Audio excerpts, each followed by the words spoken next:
વિદ્યાર્થી મિત્રો, આજે આપણે ધોરણ 6 ના પ્રકરણ 2 પૂર્ણ સંખ્યાઓનો અભ્યાસ કરીશું. આગળ આપણે પ્રકરણ 1 સંખ્યા જ્ઞાન વિશે સમજી ગયા છે. હવે આપણે પ્રકરણ 2 પૂર્ણ સંખ્યાઓનો અભ્યાસ કરીશું. તો સૌથી પહેલો પ્રશ્ન આપણને એ થાય કે પૂર્ણ સંખ્યાઓ શું છે, પૂર્ણ સંખ્યાઓ કોને કહેવાય?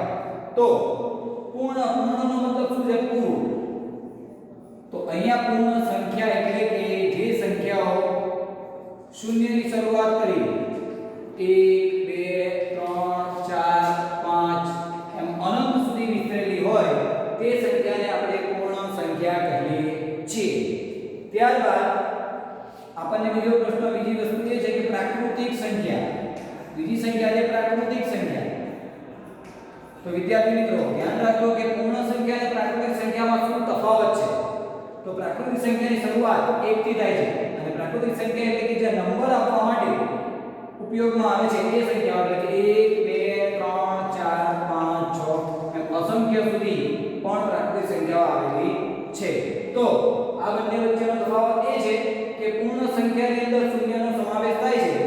એટલે કે સૌથી નાની મારે સંખ્યા લખવી હોય પૂર્ણ સંખ્યા,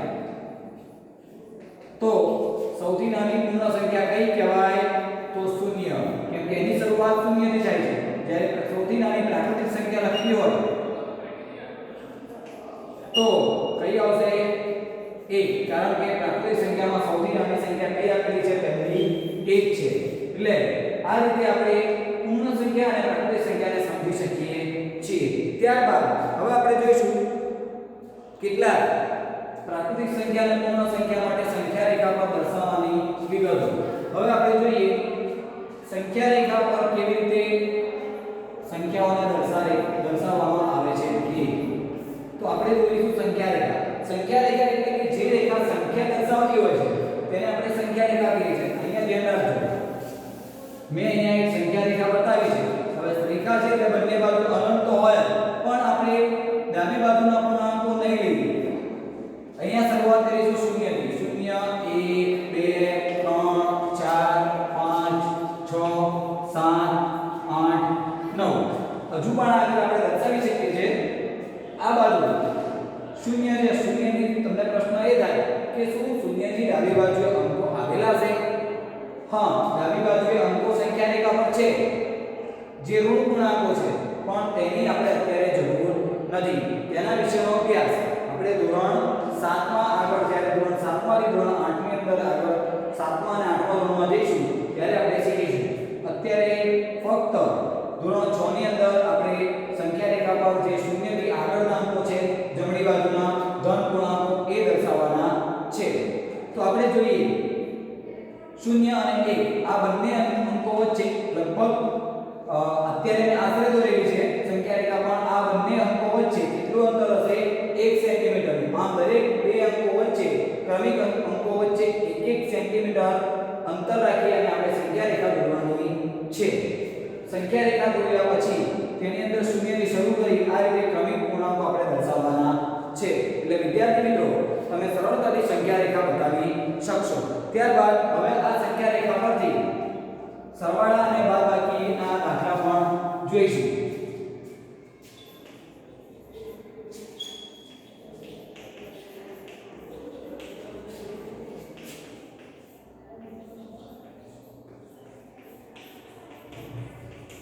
તો સંખ્યા રેખા પરથી સરવાળા બાદબાકી અને ગુણાકાર કઈ રીતે કરવામાં આવે છે તે ઉદાહરણ લખું છું. દાખલા તરીકે 3 + 4 બરાબર.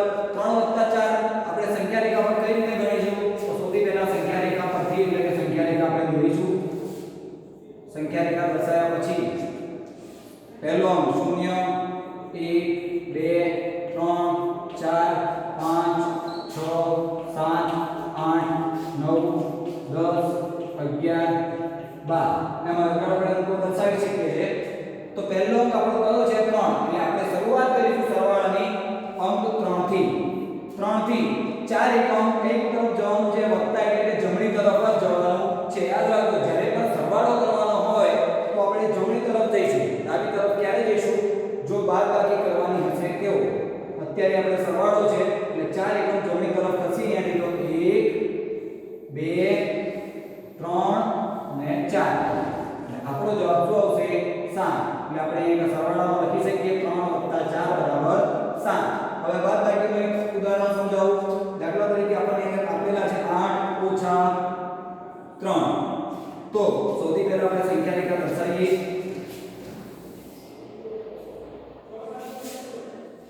સંખ્યા રેખા દોર્યા પછી સંખ્યા રેખા દોર્યા પછી આપણો પહેલો અંક કયો છે? તો પહેલો અંક છે આપણો 8 અને સૌથી પહેલા આપણે ક્યાં મૂકવા દઈશું? 8. હવે 3 બાદ કરવાના છે. બાદ કરવાના છે એનો મતલબ કે 3 ને 3 એકમ આપણે કઈ તરફ દઈશું? ડાબી તરફ ઓછા કરીશું. તો 1 2 અને 3 એકમ જ્યારે આપણે બાદ કરીશું તો આપણો જવાબ શું આવશે? 5. એટલે અહીંયા આવશે 8 - 3 = 5. હવે આપણે જોઈએ ગુણાકાર. ગુણાકાર કેવી રીતે થઈ શકે છે? તો એના માટે પણ સંખ્યા રેખા આપણે પહેલા તો દોરવી જ પડશે. અહીંયા એક એક્ઝામ્પલ તમને બતાવું છું. દાખલા તરીકે ગુણાકાર માટે 3 × 4. તો પહેલા આપણે દોરી એક સંખ્યા રેખા, એની પર અંકો દર્શાવી દઈએ. 0 1 2 3 4 5 6 7 8 9 10 11 12 13. આ રીતે આપણે અંકો દર્શાવી દીધા. પછી હવે સરવાળા અને બાદબાકીમાં આપણે જે અંક પ્રથમ હતો તેનાથી શરૂઆત કરતા હતા, પરંતુ ગુણાકારમાં શું છે? ગુણાકારની અંદર આપણે શરૂઆત 0 થી કરીશું અને 3 નું જોડકું એટલે કે 3 એકમ 4 વખત ખસીશું. કેટલી વખત? 3 એકમ ખસવાનું છે. જો અહીંયા 2 હોય તો 2 એકમ આપણે ખસીશું. અહીંયા 5 હશે તો 5 એકમ ખસીશું. પણ અહીંયા 3 છે એટલે કે 3 એકમ આપણે 4 વખત ખસીશું. તો 1 2 અને 3 એકમ. આ એક વખત, 1 2 અને 3 એકમ. આ બીજી વખત 1 2 અને 3 એકમ. આ ત્રીજી વખત 1 2 અને 3 એકમ. આ ચોથી વખત 4 એકમ ખસતા આપણને જવાબ શું મળ્યો?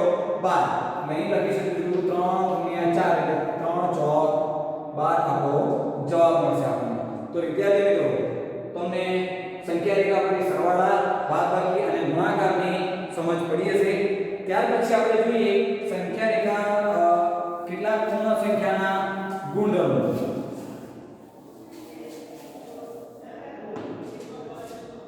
હવે આપણે જોઈશું પૂર્ણ સંખ્યાના ગુણધર્મો.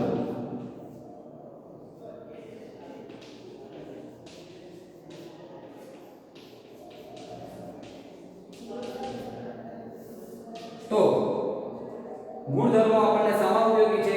તો કેટલીક ગણતરી કરવા માટે આ નિયમો, ગુણધર્મો આપણને ઉપયોગી થઈ શકે છે. તો સૌથી પહેલો ગુણધર્મ છે સમરૂપતા ગુણધર્મ.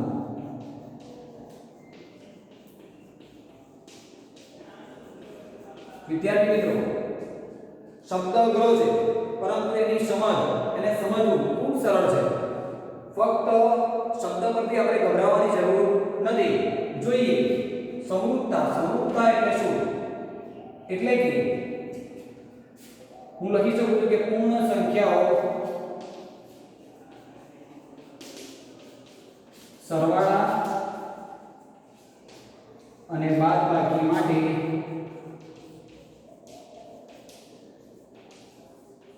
સમરૂપ છે. સમરૂપનો મતલબ શું છે? તો દાખલા તરીકે તમને ઉદાહરણ આપીને સમજાવું કે દાખલા તરીકે 3 + 4, 3 ને 4 કરું તો જવાબ આવશે 7. આ 7 જે મને જવાબ મળે છે એ પૂર્ણ સંખ્યાઓમાંની જ એક સંખ્યા હશે. એટલે કે પૂર્ણ સંખ્યા 0 થી શરૂ કરી અને અસંખ્ય સુધી છે. તો આની પૂર્ણ સંખ્યાઓની જે સંખ્યાઓ આપેલી છે એની અંદર 7 નો પણ સમાવેશ થાય છે. એટલે આપણને જે પરિણામ મળે છે એ પૂર્ણ સંખ્યામાંથી જ છે. એટલા માટે આપણે કહી શકીએ કે પૂર્ણ સંખ્યાઓ સરવાળા માટે અને ગુણાકાર માટે, ગુણાકાર માટે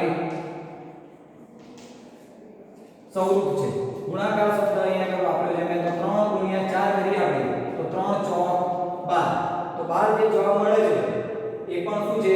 પૂર્ણ સંખ્યા છે. એટલે એ પણ આપણે શું કહી શકીએ છીએ કે એ પણ ગુણાકારનો જે જવાબ આવ્યો 12 એ પણ પૂર્ણ સંખ્યા છે. એટલે તે સંખ્યા પૂર્ણ સંખ્યા માટે સમરૂપ છે. ત્યાર પછી બીજો ગુણધર્મ આપણે જોઈશું. બીજો ગુણધર્મ છે ક્રમનો ગુણધર્મ. વિદ્યાર્થી મિત્રો, ક્રમનો ગુણધર્મ શું છે? તો પૂર્ણ સંખ્યા સરવાળા અને ગુણાકાર માટે સમક્રમી છે. સમક્રમીનો મતલબ શું છે?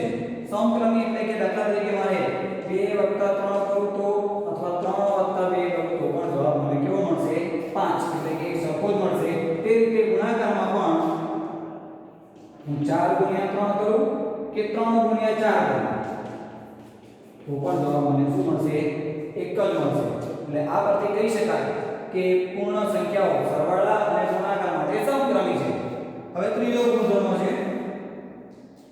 જૂથનો ગુણધર્મ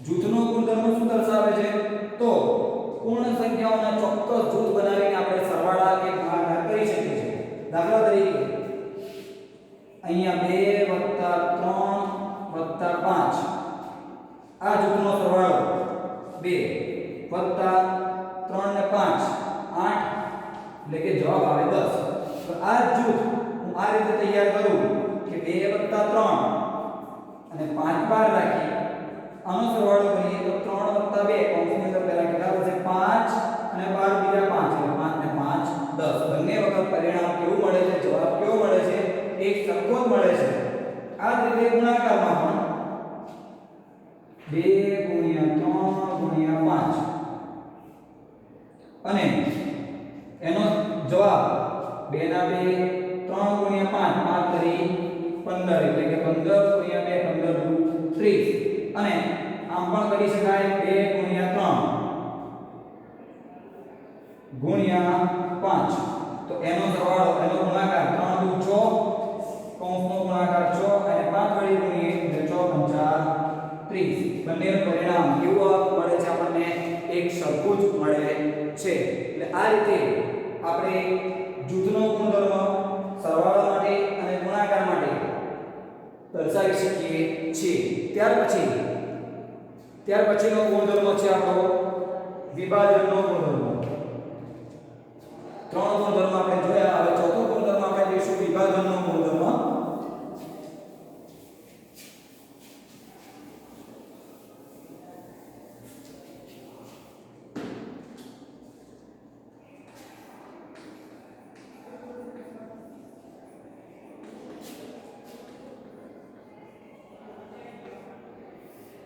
તો વિભાજન કઈ રીતે કરવામાં આવે છે અને કઈ રીતે દર્શાવવામાં આવે છે એ ખાસ સમજીએ તો અહીંયા એક ઉદાહરણ બતાવો કે 2 × 3 + 5 આ એક્ઝામ્પલ આપણે કરવું હોય તો 2 ને સૌથી પહેલા આની સાથે અને પછી આની સાથે ગુણવાના છે એટલે કે 2 × 3 + 2 × 5 એટલે કે 2 તરી 6 અને 5 દુ 10 તો આપણો જવાબ આવે 10 + 6 16 એટલે આ રીતે આપણે વિભાજન કરી શકીએ છીએ એનું વધારે સમજ આપવા માટે બીજું એક ઉદાહરણ અહીંયા આપણે લઈશું તો તમને વધારે ખબર પડશે એક એક્ઝામ્પલ આપેલું છે કે 35 12 × 35 ચલો હવે આ ઉદાહરણ આપણે સમજીએ કે 12 × 35 નો વિભાજનની રીતે ઉકેલ શોધો તો વિભાજનની રીતે ઉકેલ શોધવો હોય તો 12 ના આપણે પહેલા લખીશું 12 × 35 એટલે 30 + 5 35 આપણે લખી શકીએ 35 લખેલા છે એટલે 35 આપેલા છે એનો મતલબ કે 30 + 5 આપણે 35 લખી શકીએ હવે 12 ને આની સાથે ગુણીએ અને આની સાથે પણ ગુણીએ એટલે કે ગુણાકારનો સરવાળા પર વિભાજન આ શું છે તો ગુણાકારનું સરવાળા પર વિભાજન કરીએ હવે બરાબર તો 12 × 30 પહેલા થશે અને પછી થશે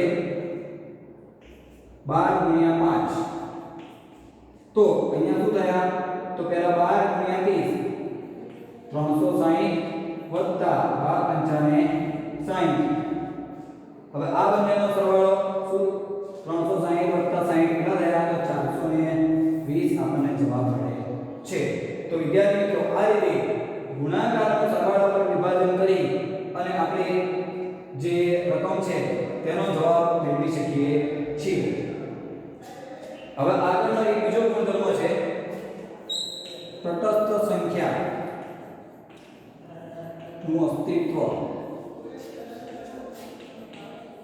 તટસ્થ એટલે શું તટસ્થ એટલે કે એવી સંખ્યા કે જે સંખ્યા આપણે ઉમેરીએ તો કે બાદ કરીએ કે એના વડે ગુણાકાર કરવામાં આવે તો કઈ ફેર પડે નહીં એને તટસ્થ કહેવાય તો સરવાળા માટેની તટસ્થ સંખ્યા કઈ તો